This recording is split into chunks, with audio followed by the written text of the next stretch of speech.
Hey everyone, this is Logan Shinholster with Contractor Growth Network, and with all the small business stuff going on, it's March 16th, 2020. I'm sitting here with Dean, and we're going to talk all things about what, from a financial standpoint, what is going to happen with your business and what you need to be doing about your small business today. So Dean, welcome, man. What's up, everybody? So this is actually funny enough, the second recording of this, because the first one did not record. So we already have tons of practice. So you ready to jump into it, Dean? This one's going to be perfect. All right, cool. So right now it's March 16th, so it's all starting to come out. Feds dropped rates yesterday. So can you kind of just give us an overview of like what that means, just as if you were explaining to me, a fifth grader, and then what that means for small business owners, specifically contractors? Yeah, so what usually happens is when the government is afraid that the economy is going to slow down a little bit, or once it already has slowed down, which it hasn't, what they try to do is they try to throw money at the problem, right? So they go out and they say, okay, how can we support everybody, all the small businesses? And what they do is the Federal Reserve will go out and what they call quantitative easing. They will purchase treasury bonds, usually at the longer end, 10 years, 30 years, 20 years, to bring interest rates down. And what that does is, because interest rates go down, it makes borrowing money cheaper and easier. So as a small business owner, and especially in the contracting world, having access to money and liquidity is critical, not only during times when things slow down, but also when things are good. You always want to have access to money so that you can reinvest in your business, so you can grow your business, you can hire people, if you have to buy equipment, trucks, and most importantly, your marketing and your branding, so that you can stand out in the crowd. And so what they're trying to do with this is, as more and more businesses are saying, hey, we're going to close our stores, or we're going to adjust our hours. You just experienced this, your office building shut down, you can't even get in. As that's happening, is what they're trying to do is make it easy for everybody to adjust, right? So if, for example, if you needed to go out and now buy new equipment or new computers for your whole team that you can continue doing work, they want to make that easy and minimal impact. So they're trying to bring your cost of borrowing money to go out and purchase stuff super cheap. And so that was the whole thing of yesterday when they cut rates for the second time in the past couple of weeks. They're pumping $700 billion into the markets. President Trump in the last 2 weeks announced that he wants the Small Business Administration to make borrowing for small businesses easier. Typically, the small business loans can take 3 to 6 months to get funded. And because it's the underwriting is actually pretty rigorous on those. You usually have to be in business a couple of years, or you're purchasing a business that's been in business. And they have to hit certain milestones in terms of revenue and profitability in order for them to underwrite that. Now they're talking about bringing those requirements way down to give access to more people without all of those underwriting guidelines, because the federal government's going to basically guarantee those loans. So with that being said, like we talked about this in the first one, but I thought that I heard something about like they're gonna cut the process way back, so it's way easier, it's way simpler, almost to the point where like you don't even need to like go into the bank. You can just like go online, like fill out a form, and you're good. So is that even feasible? Like, would they ever get to that point where it's like literally just like you can go online and just get a small business loan like that, or did I just like mishear that? I think that's overly optimistic. Oh, okay. They're basically, zero underwriting loans, as well just send everybody a check in the country. There's going to be some there's going to be some underwriting. The issue with that, if you have underwriting, you have a bottleneck, which is the number of people reviewing your loan docs. That's why it takes so long. It's kind of like getting a mortgage. It goes through a whole process.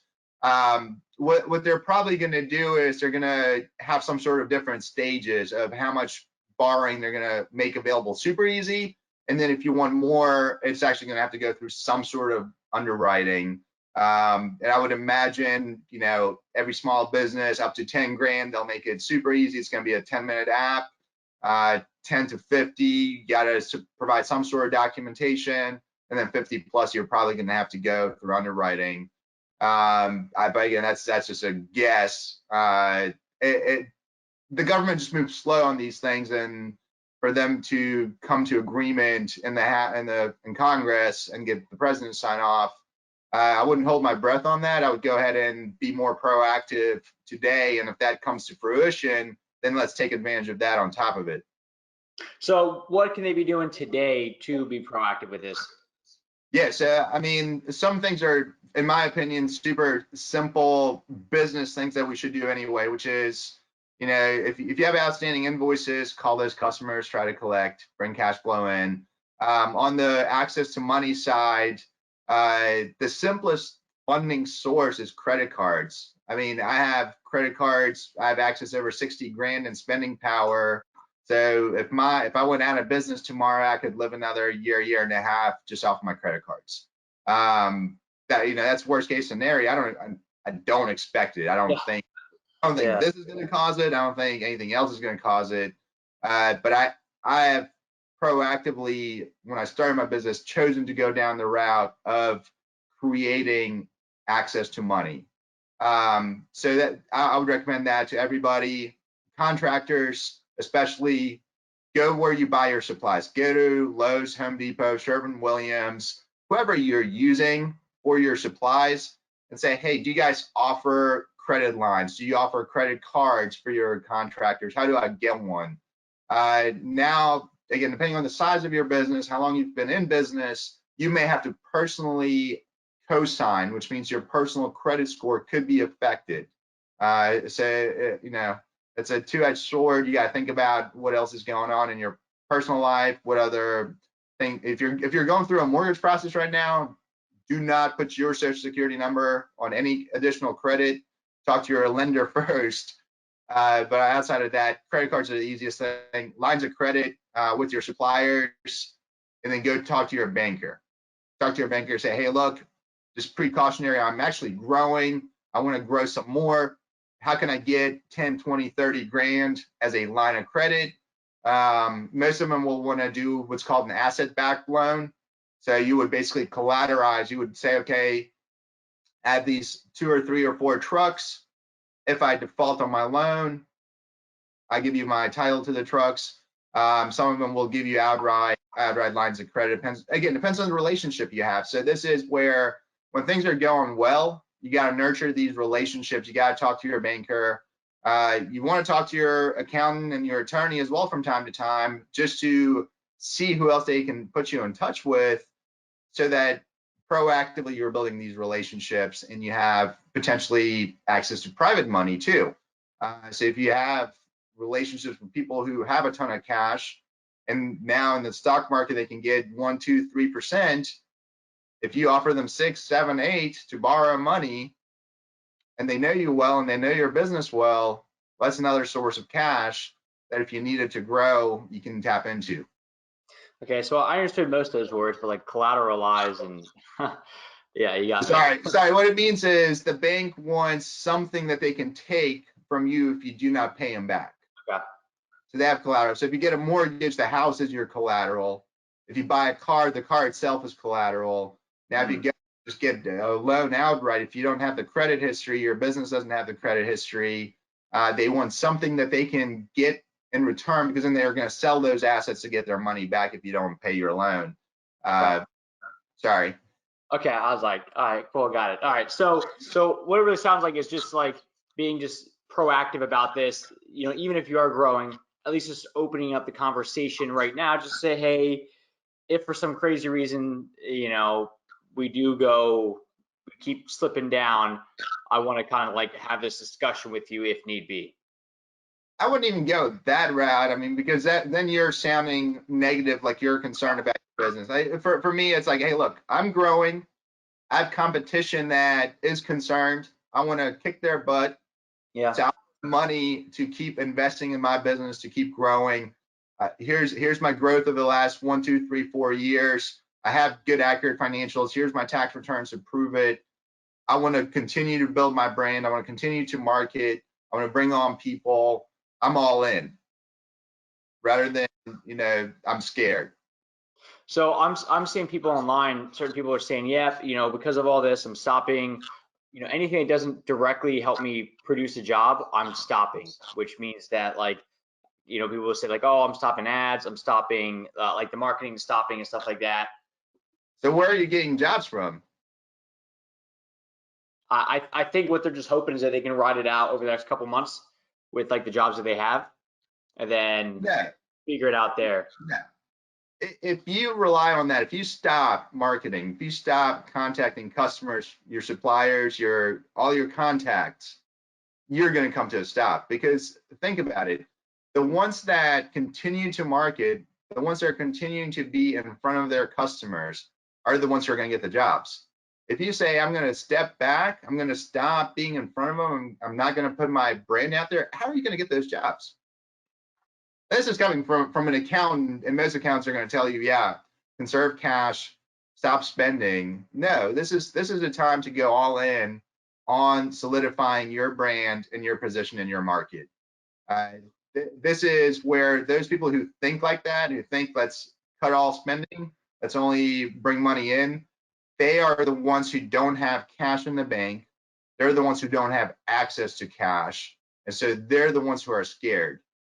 And so if you're seeing that, either they need to figure out how to improve their own cash flow and their own financials, or they are the ones who are the most at risk of being out of business. The ones who are spending the smart way and who are continuing to work on the business, on top of in the business, they're the ones who are going to come out stronger. And I think you did a video Thursday, Friday about your dad. A while ago. Yeah. I sent one out to all my clients that we work with actively right now. Yeah.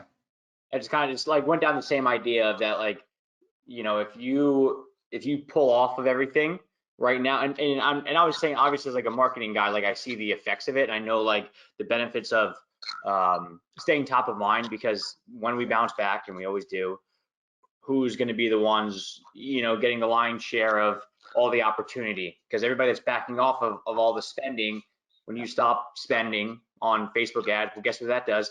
That makes it cheaper for me to buy ads because it's an auction. So now my ads are going even further.